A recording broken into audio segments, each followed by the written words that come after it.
warahmatullahi wabarakatuh. Shalom, namo buddhaya, Om Swastiastu, salam kebajikan, salam sejahtera bagi kita semua. Halo teman-teman, kalian tahu gak sih kalau di Indonesia itu merupakan negara maritim loh, yang dimana Indonesia memiliki luasan yang lebih luas dibandingkan daratannya seperti pulau-pulau kecil. Tapi sayangnya Indonesia ini selain mempunyai lautan yang luas, perairan yang luas seperti danau, laut, sungai, mereka ini sering banget tercemari karena ulah manusia. Selain air, ada juga polusi udara yang sangat kebal seperti kasus-kasus yang ada di Jakarta. Nah, ada beberapa kasus yang dimana tanah itu mulai tercemari karena lingkungan. Kalian tahu nggak salah satu alasan terbesar kenapa mereka tercemari?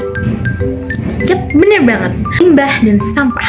Nah, gimana sih cara kita sama-sama yuk kita melestarikan? Kita simak di video selanjutnya. Indonesia merupakan salah satu penyumbang sampah kemasan plastik terbesar di dunia. Menurut data Making Ocean Plastic Free, Indonesia menyumbang sebesar 187,2 miliar per tahunnya.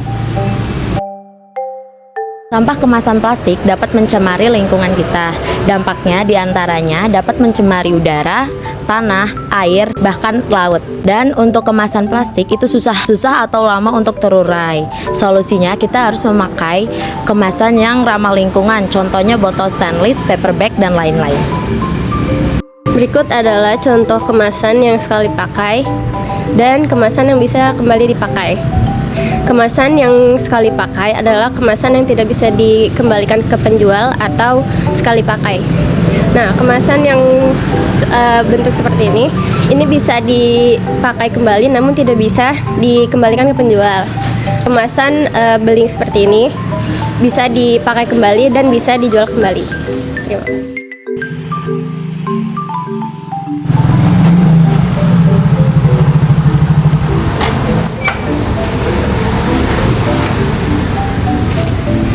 Ya, seperti yang sudah dijelaskan oleh teman-teman saya, sampah plastik itu lebih banyak menimbulkan dampak negatifnya. Contohnya susah diurai, terus mencemarkan lingkungan juga.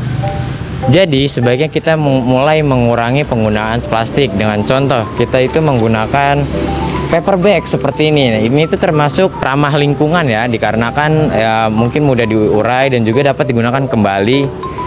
Nah, terus di sini juga ada tote bag ya. Nah, ini tuh tas besar untuk membawa barang belanjaan Anda ketika Anda pergi ke kios-kios seperti Indomaret, Alfamaret. Nah, daripada menggunakan plastik, kita bisa menggunakan tote bagnya. Ini lebih ramah lingkungan dan bisa digunakan berulang-ulang, teman-teman. Nah, contoh lain dari mengurangi penggunaan sampah plastik, kita juga bisa, yaitu pertama, daripada membeli minuman di luar, sebaiknya kita juga membawa minum sendiri.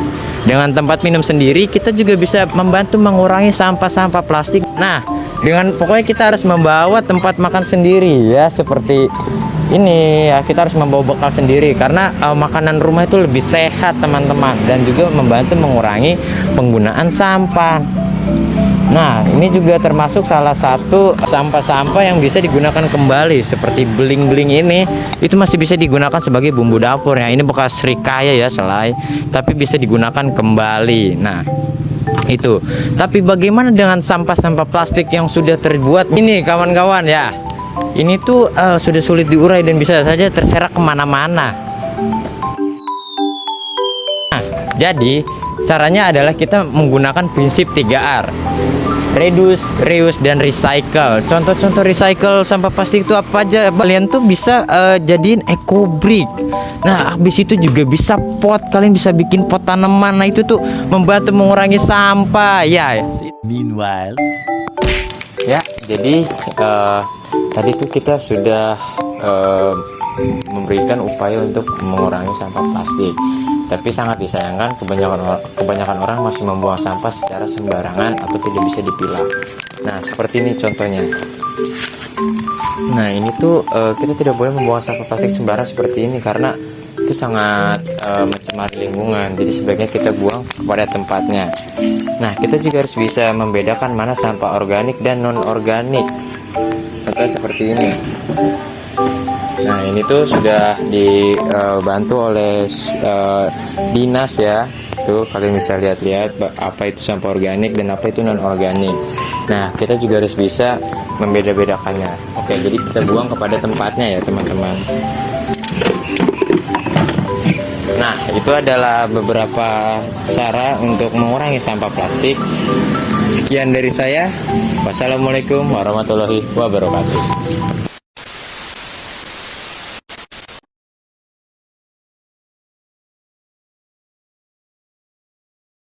Kemasan ramah lingkungan mengadu pada penggunaan bahan kemasan yang mempertimbangkan dampaknya terhadap lingkungan. Hal ini melibatkan penggunaan bahan-bahan yang dapat didaur ulang, ramah terhadap alam, serta mengurangi emisi gas rumah kaca. Manfaat kemasan ramah lingkungan: yang pertama, mengurangi dampaknya lingkungan; yang kedua, penghematan sumber daya alam; yang ketiga, mengurangi emisi gas rumah kaca, dan masih banyak yang lain. Ekosistem.